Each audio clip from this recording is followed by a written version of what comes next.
The desert wind carried death that November night in 1887.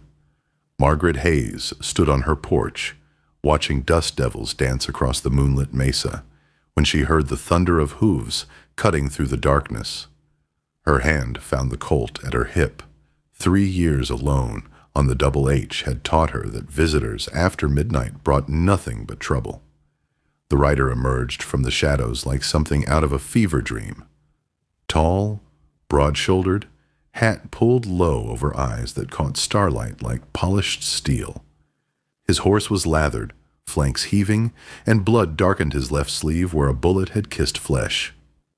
"Ma'am," he said, voice rough as sandpaper. "Name's Jake Morrison. My horse is done, and I'm not far behind." Margaret's breath caught. At 58, she'd buried desire with her husband Tom, convinced herself that passion was a young woman's luxury. But something in this stranger's voice, desperate, dangerous, alive, stirred embers she'd thought long cold. He dismounted, swayed, caught himself against the porch rail. "I can pay for shelter. Just one night." One night. Margaret Hayes had been telling herself she was too old for love, too worn for wanting.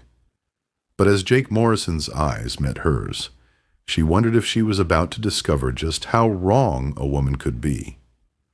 Drop a like if you've ever felt too old for a second chance at something beautiful. And tell me in the comments, where are you watching from tonight? Margaret should have turned him away, should have pointed toward town, toward the saloon where drifters belonged. Instead, she found herself stepping aside, watching Jake Morrison's lean frame fill her doorway, like he'd been waiting 3 years to walk through it. "You're bleeding," she said, the practical ranchwoman in her taking charge. "Been worse." He dropped into her kitchen chair without invitation, started peeling off his shirt with movements careful as a man diffusing dynamite. "Just need to clean it up some." The lamplight caught the planes of his chest, mapped scars that told stories Margaret didn't dare ask about.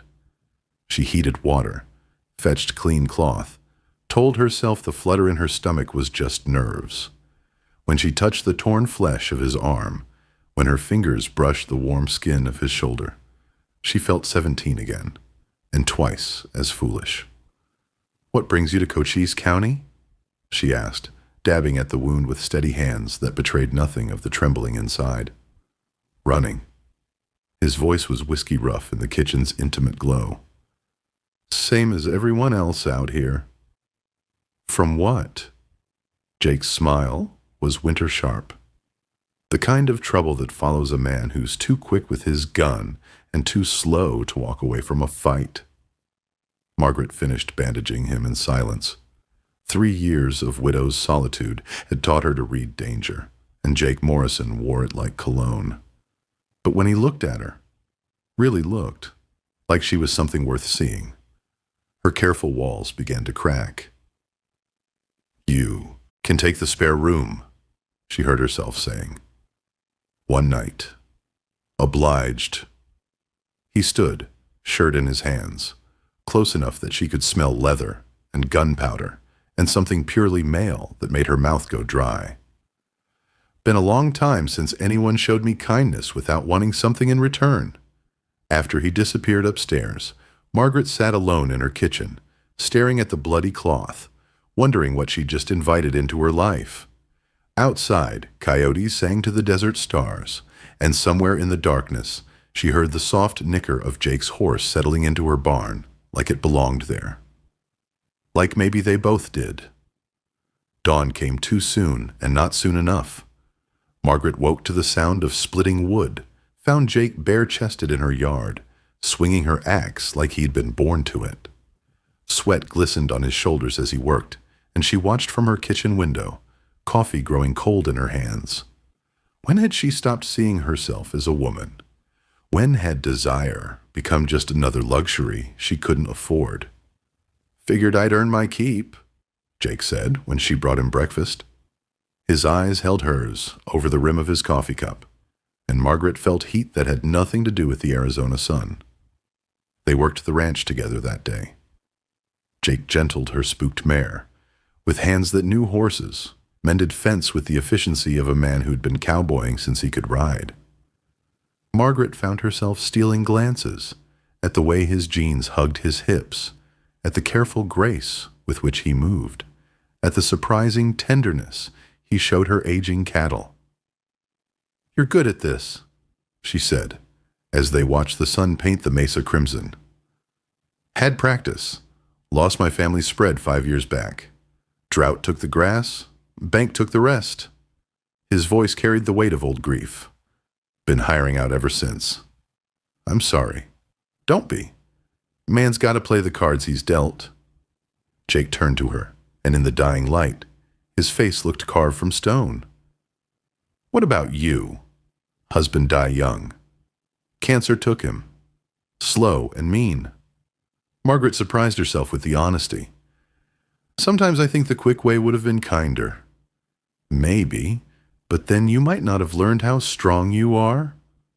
That night she cooked for two for the first time since Tom's funeral. They ate by lamplight, talking about everything and nothing. Cattle prices, weather patterns, the way desert blooms after rain. When Jake laughed at something she said, the sound filled corners of her house that had been silent too long. "I should go tomorrow," he said as she poured whiskey for them both. "Should you?"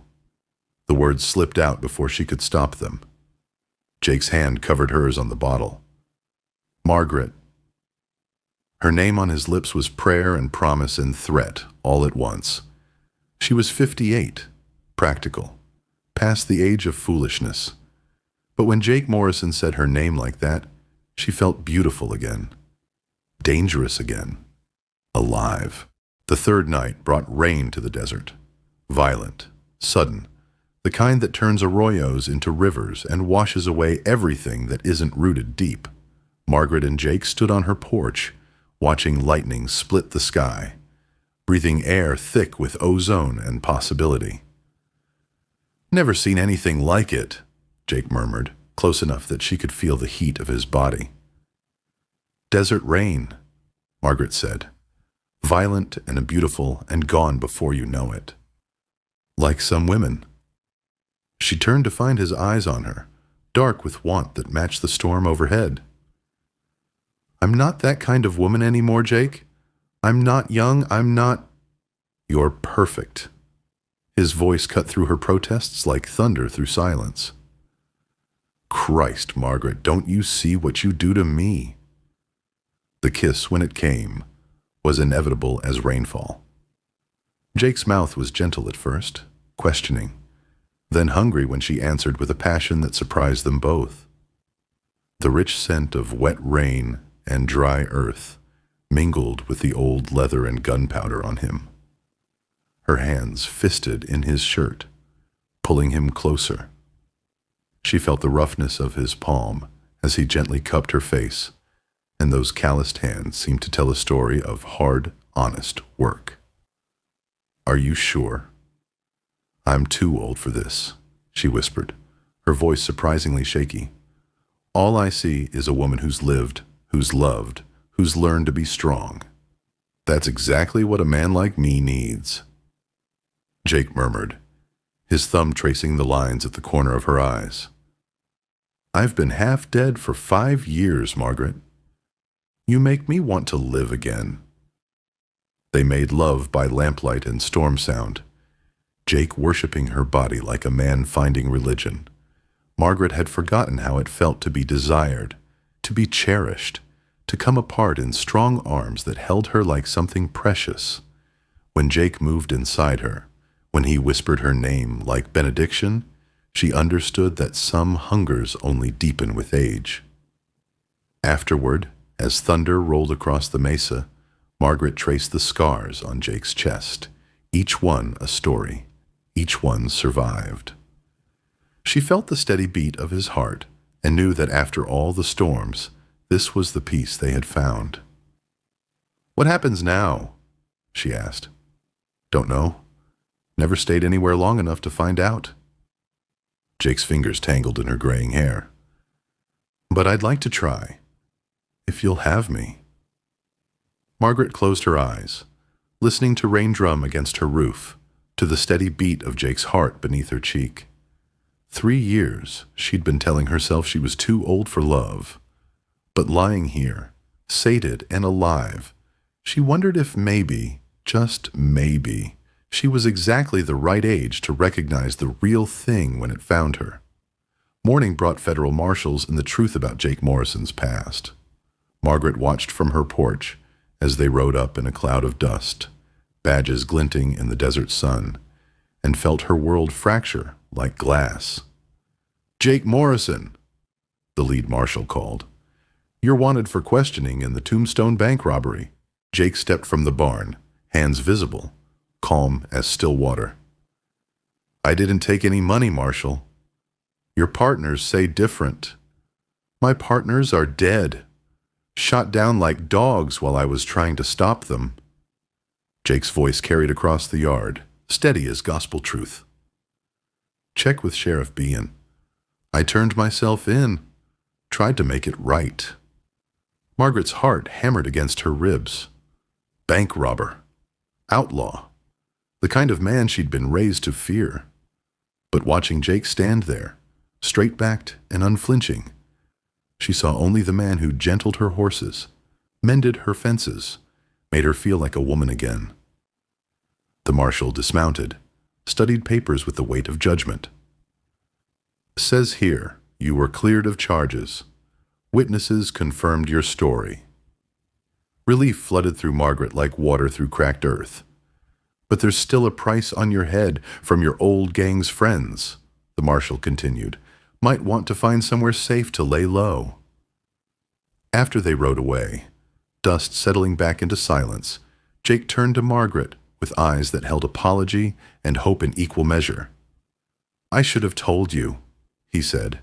"Yes, you should have." Margaret stepped off her porch, boots sure on ground she'd walked alone too long. But a woman my age has learned the difference between a good man with a bad past and a bad man with good lies. Jake's smile was sunrise after the longest night. "Does that mean you'll let me stay? Help you work this place?" Margaret looked across her land, 2,000 acres of desert beauty and hardship, of dreams deferred but not destroyed. She thought of Tom, of love lost and love found, of the courage it took to open your heart after it's been broken. "Reckon I could use a hand," she said. "Long as you understand this isn't charity. You'll work for your keep. Wouldn't have it any other way." That evening they sat together on the porch, watching the sun set fire to the western sky.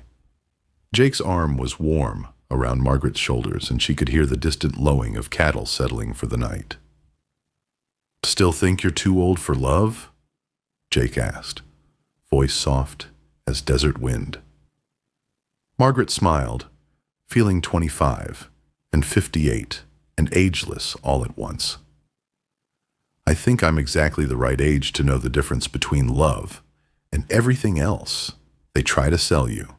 The stars came out one by one over the Double H Ranch, and Margaret Hayes knew that sometimes the best things in life come not when you're young enough to want them, but old enough to deserve them. If this story touched something in your heart, hit that like button and let me know in the comments where you're watching from. And don't forget to subscribe for more tales of love, loss, and second chances under the desert stars. Sometimes the greatest adventures begin when we think our story's already over.